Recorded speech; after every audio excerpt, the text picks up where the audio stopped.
Alright, so now what we're going to do is move on to the second focus. So instead of looking at the asset side of the balance sheet, so we're going to move on to the liability side of the balance sheet. And much of this has not been covered in MBA 520. So I guess you can say that this is the beginning of MBA 521. Okay. So the basic idea is as follows. So let's suppose the firm has some corporate strategy.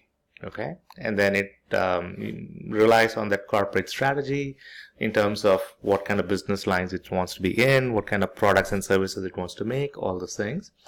Then it will probably do some market research, okay, to see whether those ideas that it has, are they workable.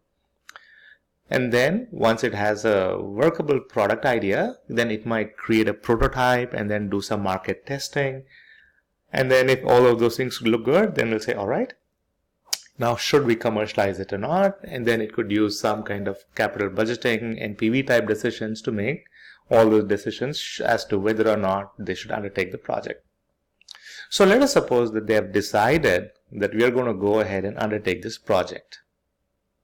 So now the firm needs some money for the C0 or the initial investment that we talked about in capital budgeting. You know, the amount of money that has to be used to buy the land, build the factories, get the machinery, get the initial working capital, raw material, all those things. So everything that you need before you can actually start the manufacturing. Now keep in mind things like the cost of labor, employees, and so on. That's part of your cost of goods sold. That's part of your manufacturing costs. So they're all part of your net operating cash flow, which shows up from year one onwards. So they are not part of this C0 that we're talking about. Okay. So the liabilities side of the balance sheet deals with this part here in red. So how do you raise the money for the C0? Are you going to use it through debt, or are you going to use it, raise the money through equity?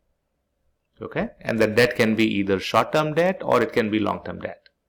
Okay, so this decision is basically what is the capital structure decision. Okay, so does the mix of debt and equity matter? That's the first main question that we're going to talk about.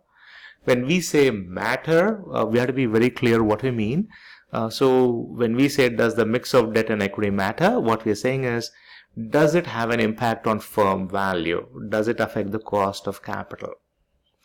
If it does, then we'll say yes, it matters. If it has no effect, then we're going to say, hey, you know what? It doesn't matter.